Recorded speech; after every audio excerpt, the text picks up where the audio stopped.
Hello বন্ধুরা, শুভ নববর্ষ। সবাইকে নতুন বছরের শুভেচ্ছা। তো সবাই কেমন আছো? আমি তো ভালোই আছি। ভীষণ গরম পড়েছে। তো সকাল সকালই চলে এসেছি কাকিমার বাড়িতে। এখানে আজকে গণেশ পুজো আছে আর আমাদের টোগোর জন্য স্পেশালি যজ্ঞ রাখা হয়েছে। তো যজ্ঞ হবে। আর আজকের দিনটা খুবই শুভ। আমার দিদির নতুন ঘর হয়েছে, সেখানেই গৃহপ্রবেশও আছে। আমি চারিদিকে আর কি দৌড়োদৌড়ি করছিলাম।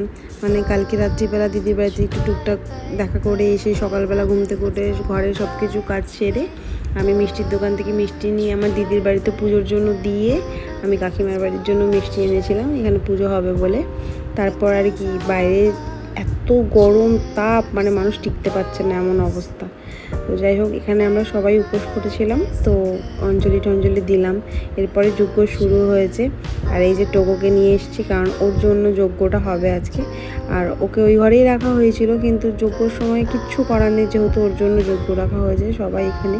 আর ভীষণ চোখ জ্বলছে বন্ধুরা, হাওয়াটা অপোজিট থেকে দিচ্ছিল, ঘরের মধ্যেই ধুয়োটা খেলছে আর কি, যেই কারণে প্রচণ্ড চোখ জ্বলছিল। সবাই দূরে দূরে বসাতেও চোখ জ্বলছে। তো যাই হোক বন্ধুরা, যজ্ঞটা তো সম্পন্ন করতেই হবে, চোখ জ্বললেও কিছু করার নেই। আর বন্ধুরা, আমি ভিডিওটা এতদিন পরে দিচ্ছি এই কারণে, মানে আমি এই পয়লা বৈশাখের পরের দিন থেকে আমি 4 দিন প্রায় টানা মেকআপের জন্য এদিক ওদিক দৌড়াদৌড়ি করেছি। পার্লারের কাজে এত চাপ যে আমার আর এডিট করা হয়নি। রাতে ফিরছি, দিয়ে সকালবেলা যাচ্ছি মেকআপের জন্য, একদমই এডিট করার সময় পাচ্ছি না। আরও কত ভিডিও পড়ে রয়েছে। আমি মানালি অরুণাচল যে গেলাম, সেখানকার কত ভিডিও আমি কিচ্ছুতেই এডিট করে দিতে পারছি না। মানে এমন পরিস্থিতি, তার উপর থেকে গরমটা যা পড়েছে যে কিছুতেই হচ্ছে না।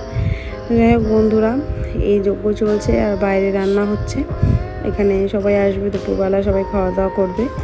আর আজকে এতটা গরমের কারণে আমি নতুন জামা পরবো ভেবেছিলাম। মানে পয়লা বৈশাখে প্রত্যেক বছরই কিছু না কিছু কুর্তি বাগেরা বা যাই হোক সিম্পল হলেও কিছু একটা নতুন পরি, তবে আজকে আর পরে মানে সাহস পাইনি আমি। এত গরম যে মানুষ যখন তখন হার্ট ফিল করবে, এরকম ভয়ানক গরম আমি আমার মনে লাইফে দেখিনি। যে এত গরম এই শুরুতেই, যেমন ঠান্ডাটাও ছিল সেরকম গরম শুরুতেই, এতটা গরম 38 ডিগ্রি 40 ডিগ্রি, মানে ভাবা যায় না। তো যাই হোক, সেই ভয়ে আমি নতুন জামাও পরিনি, পুরনো জামা পরেই এসেছিলাম। এইভাবেই যজ্ঞটা কমপ্লিট হয়ে গেল। তারপরে যজ্ঞের টিকা ফিকা নিয়ে এই যে টুটুর সাথে একটু খেলছি, টোগোর সাথে একটু খেলছিলাম। তারপরে খাওয়া দাওয়ার পার্ট, তো সবাইকে খাওয়া দাওয়া খেতে দিয়ে খেয়ে দিয়ে একটুখানি রেস্ট করতে করতেই আমি আবার বেরিয়ে বিকেলবেলার দিকে একটা নতুন জামা পরেছিলাম, কোয়ার্ড সেটটা। এই কোয়ার্ড সেটটা কেমন লাগছে অবশ্যই জানিও। আমাদের পার্লারের পাশে সাহা ফ্যাশন আছে, ওখান থেকে নিয়েছি। ওই আন্টির ড্রেসগুলো খুব সুন্দর। আমি বেশি হিজিগিজি পরা পছন্দও করি না, যেই কারণে সিম্পল, কিন্তু গরম লাগছিল। তো এই সোনার দোকানে দাদার কাছে গেছিলাম, দেখা করে টোরে তারপরে একটু বেরোলাম চুঁচুড়া গঙ্গার ধার থেকে আমাদের আড্ডার জায়গা ঘুরে বাড়ি ফিরবো। ও বাবা, চুঁচুড়া আসা মাত্রই এরকম জ্যাম, মানে আমি এত ভাষা নয় এই জায়গাটায় কোনোদিনও এত ভিড় আমি দেখিনি, যে এই ভিড়টা এদিনকে ছিল। তো ওই ভিড়টা কাটিয়ে আর যেতে পারিনি বন্ধুরা। সেখান থেকে ব্যাক করে পেছনের অন্য গলি দিয়ে ঘুরলাম, ঘুরে টুরে তারপরে আর কি খুব তাড়াতাড়ি বাড়ি চলে এসেছি, কারণ শরীরটা আর চলছিল না, কারণ প্রচণ্ড গরম চলছে।